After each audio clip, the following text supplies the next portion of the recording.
Que la bendición de Dios nos acompañe a todos en este miércoles 13 de julio. Y la lección número 3, la jaula del pájaro, es el título para esta semana. El texto para memorizar dice así: esto es para ustedes motivo de gran alegría, a pesar de que hasta ahora han tenido que sufrir diversas pruebas por un tiempo. Primera de Pedro 1:6, nueva versión internacional. Señor Jesucristo, el Calvario fue la respuesta al universo de cuánto tú nos amas, y hoy, respondiendo a ese sacrificio, nosotros nos ponemos en tus manos para recibir de ti la probatoria de que nuestras vidas, purificadas con el fuego de la aflicción, puedan parecerse a la tuya en el principio de la creación del planeta. La oración la ofrecemos haciendo acopio de tus méritos sacrosantos. Amén. Para hoy miércoles, un legado que perdura. Dios nos hizo santos. ¿Qué significa santos? Significa persona separada para uso exclusivo de Dios. Por eso el apóstol Pedro dice que sin santidad nadie verá al Señor. ¿Por qué nadie verá al Señor?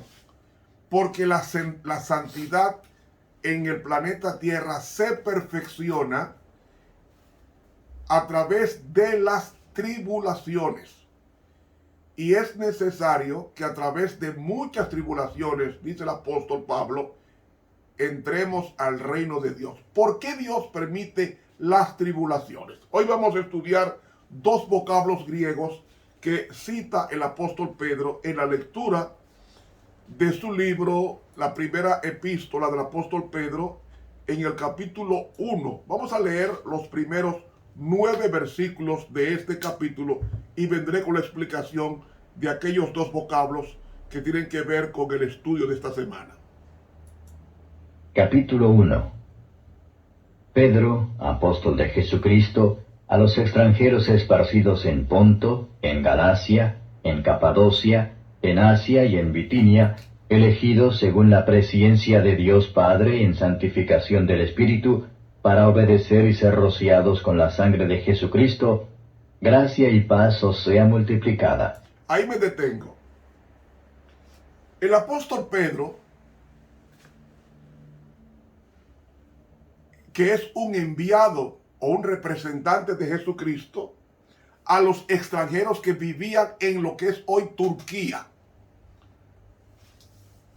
Y dice, elegidos según la presciencia de Dios. Nosotros fuimos elegidos a ser salvos. Nadie fue electo para perderse, para ser perdido. Todos nosotros fuimos predestinados a ser salvos. Quien decide perderse soy yo, pero ya Dios me predestinó a ser salvo. Y por eso es que dice el apóstol Pablo, por gracia somos salvos. No seré, sino somos salvos. Y esto no es un don de Dios, sino, y esto es un don de Dios, no de vosotros, para que nadie se gloríe o se jacte.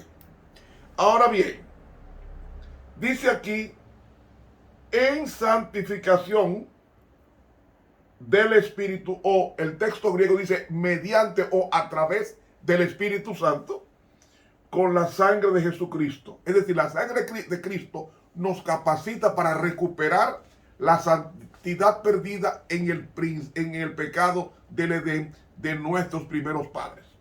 Seguimos entonces con el versículo 3. Bendito el Dios y Padre de nuestro Señor Jesucristo, que según su grande misericordia nos ha regenerado en esperanza viva por la resurrección de Jesucristo de los muertos, para una herencia incorruptible y que no puede contaminarse ni marchitarse, reservada en los cielos para nosotros, que somos guardados en la virtud de Dios por fe, para alcanzar la salud que está aparejada para ser manifestada en el postrimero tiempo. Otra pausa. El apóstol Pedro está diciendo bendito, es decir, digno de bendición de Dios Padre y de nuestro Señor Jesucristo. Es decir, el capítulo 1 está hablando de las tres divinas personas. En el versículo 2 nos habla del Espíritu, la santificación del Espíritu, que es el Espíritu Santo. El versículo 3 nos habla de Dios Padre y de Jesucristo. Es decir, en la santificación y una operación de las tres divinas personas para redención de cada alma. Ahora dice aquí, nos ha regenerado en esperanza viva en la resurrección de Jesucristo de los muertos. Es decir, la resurrección de Jesucristo y su ascensión al cielo es la confirmación de que esa gracia redentora está a nuestro alcance a través del sacrificio del Calvario, y la resurrección es la respuesta de Dios Padre de la aceptación de un sacrificio pleno sin pecado por el hombre pecador. Entonces nos dice, para una herencia incorruptible. ¿Cuál es esa herencia incorruptible? La herencia de una santidad y de cielos nuevos y tierra nueva, en los cuales morará la justicia. Ahora bien, en el versículo 5 nos dice, dice el versículo 4, para una herencia incorruptible y que no puede contaminarse ni marchitarse, reservada en los cielos. En el griego dice, sigue siendo reservada en los cielos. O sea, sigue siendo reservada para los hijos de Dios santificados. En el versículo 5 dice, para nosotros que somos guardados, y realmente en el griego da a entender como que hagamos una guardia en virtud de Dios por la fe para alcanzar la salvación. Una mejor traducción es la liberación que está preparada para ser manifestada en el último tiempo. ¿Cuándo va a ser manifestada? Cuando Cristo venga por segunda vez, como nos dice el apóstol, como nos dice Mateo en el capítulo 25 y el versículo 31, que nos dice, y cuando el Hijo del Hombre venga en su gloria y todos los santos ángeles con él, entonces se sentará sobre el trono de su gloria. ¿Por qué se sentará? Se va a sentar como Rey de Reyes y se va a sentar como juez de todo el planeta. Ahora bien, sigue diciendo el apóstol Pedro en el versículo 5, está preparada para ser manifestada. La palabra manifestar es el verbo apocalipto, que es una revelación, una manifestación, una expresión de su segunda venida. Entonces en el versículo 6 nos dice el apóstol Pedro, en lo cual vosotros os alegráis, estando al presente un poco de tiempo afligidos en diversas tentaciones, si es necesario, para que la prueba de vuestra fe, mucho más preciosa que el oro, el cual perece, bien que sea probado con fuego, sea hallada en alabanza, gloria y honra, cuando Jesucristo fuere manifestado. Déjeme explicar ahora esto. Aquí nos dice, en lo cual vosotros os alegráis. Realmente en el griego dice saltar de gozo, estando al presente un poco de tiempo afligidos en diversas tentaciones. Ahí va la palabra. Tentaciones, si es necesario para que la prueba de vuestra fe es eso. Son dos palabras, la palabra tentaciones y la palabra prueba. Voy a hablar de la palabra tentaciones. La palabra tentaciones es la palabra pirasmos en el griego. Y la palabra pirasmos tiene dos significados. Uno significa tentación en el sentido de la persona ser tentada, o la persona de ser incitada al pecado. ¿Por qué Dios si es un ser justo, santo y misericordioso, permite que seamos tentados. Si la tentación nos invita a caer en desobediencia a Dios. La palabra pirasmos en el griego tiene dos significados. Uno es la incitación a hacer lo malo. Entonces, ¿por qué Dios permite la tentación? Porque la tentación lo que hace es mostrarnos dónde estamos débiles, y al mostrarnos o enseñarnos dónde estamos débiles, nos da el deseo de ir a Cristo a buscar fortaleza en el punto débil que la tentación nos dice o nos revela. Entonces Dios, el Padre nuestro, no dice en el griego, no nos dejes caer en la tentación, sino no nos metas en la tentación. ¿Qué significa eso? Jesús fue tentado como lo fuimos o como lo somos nosotros. Pero cuando Cristo fue tentado en el Getsemaní a abandonar el planeta y a renunciar a morir por el hombre, Él fue tentado. Pero ¿qué dijo Cristo? Si es posible, pase de mí esta copa. Es decir, tuvo la tentación a renunciar al sacrificio, pero Él dijo, no se haga mi voluntad, sino la tuya. Es decir, Señor, tengo la tentación, el pirasmos de ser la incitación a hacer lo malo. Pero ¿qué te digo yo, Señor? No se haga mi voluntad de hacer lo malo, sino a hacer tu voluntad, que la voluntad de Dios es lo que está expresado en la palabra de Dios, que es obediencia incondicional a la revelación escrita, que es la Santa Biblia. Ese es el significado primario de la palabra tentación, pirasmos.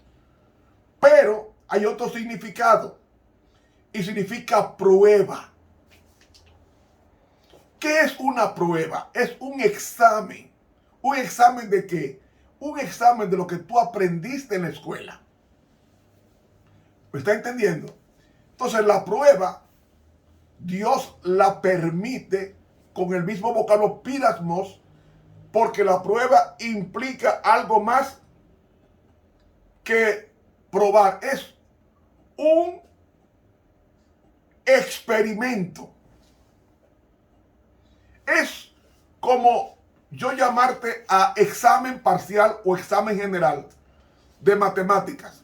Tú vas a ser probado en lo que tú aprendiste en el semestre o en el cuatrimestre o en el trimestre universitario o secundario o de la escuela pública. ¿Para qué se hace la prueba? ¿Para qué? Para robustecer a la persona en el conocimiento que pasó en los 3, 4 o 6 meses de estudios de ese semestre, cuatrimestre o trimestre universitario.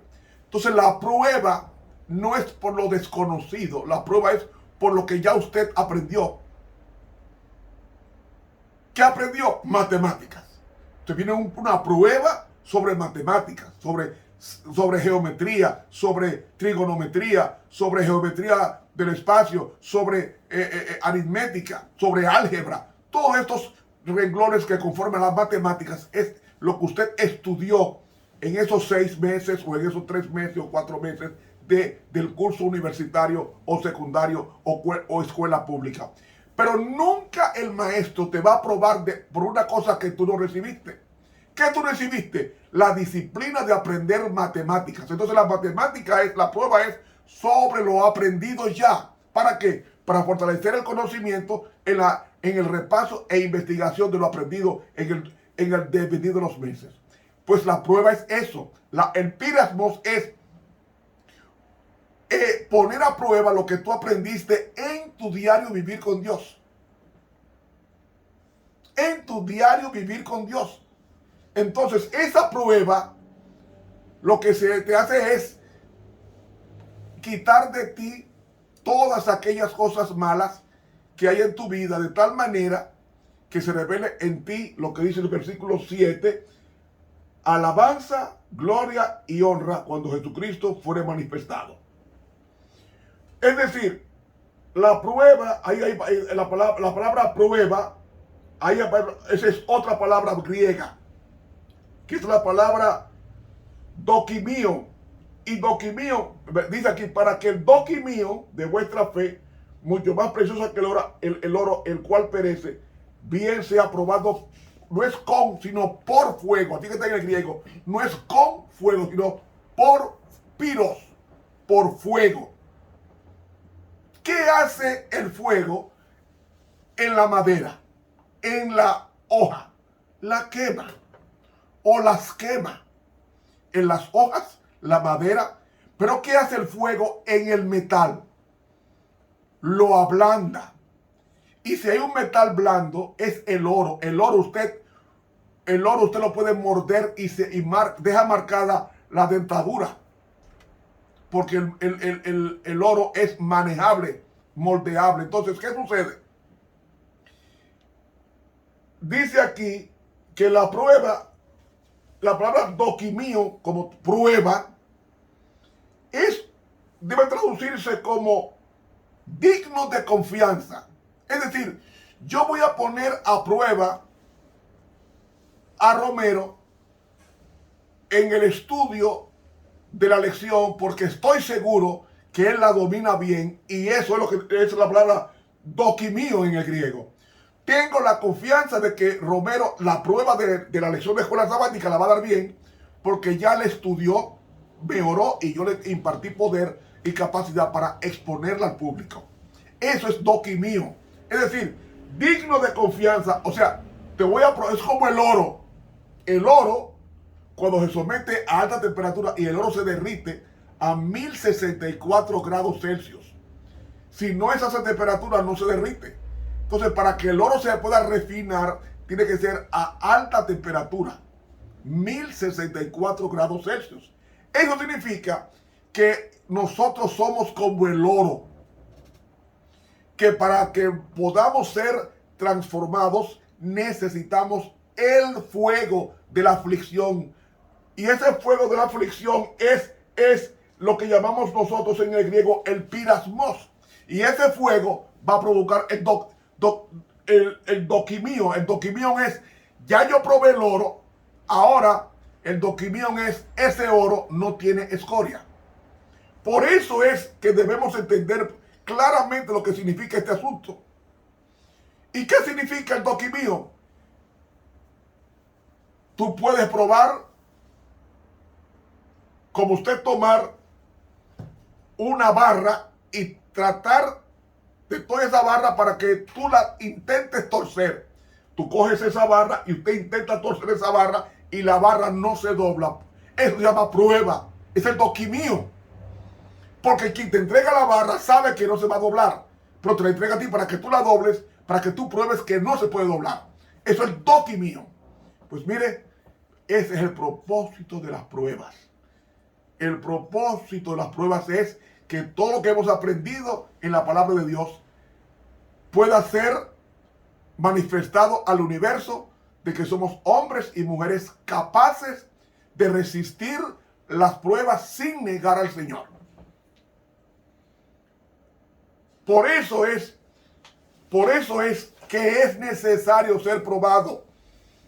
Porque la prueba manifiesta si yo soy de metal o si soy hojarasca o si soy madera. Si soy hojarasca o madera, bueno, voy a coger fuego.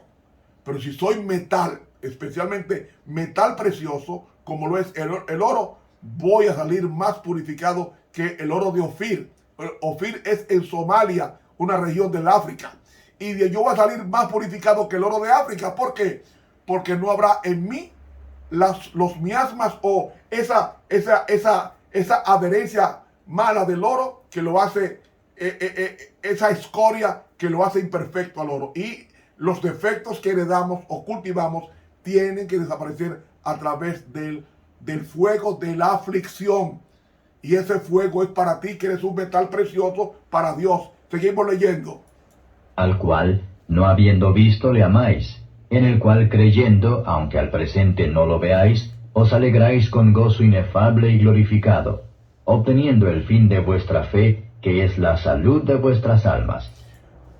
¿Qué es el propósito de la fe? Salvación de vuestras almas, el sujai griego.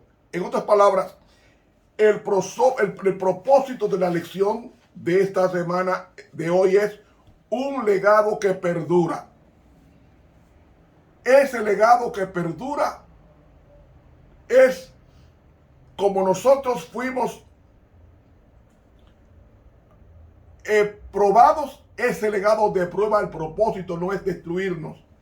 El propósito de las pruebas es eliminar de nosotros todas las imperfecciones que desdibujan el carácter de Cristo. Por eso es que cuando nos vienen las pruebas, como dice el libro Palabras de el Gran Maestro, que cada dificultad es una invitación a orar. Los judíos en el desierto, cada dificultad era para murmurar. Pero para el cristiano, cada problema es una invitación a hablar con Dios, y cuando hablamos con Dios nos robustecemos y pasamos la prueba sin problemas.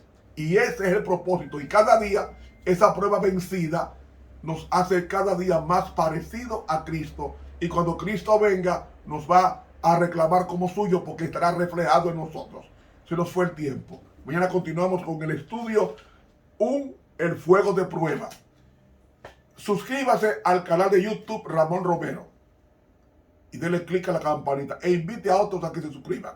Así usted evangeliza. Estuvo con ustedes el profesor de teología Ramón Romero.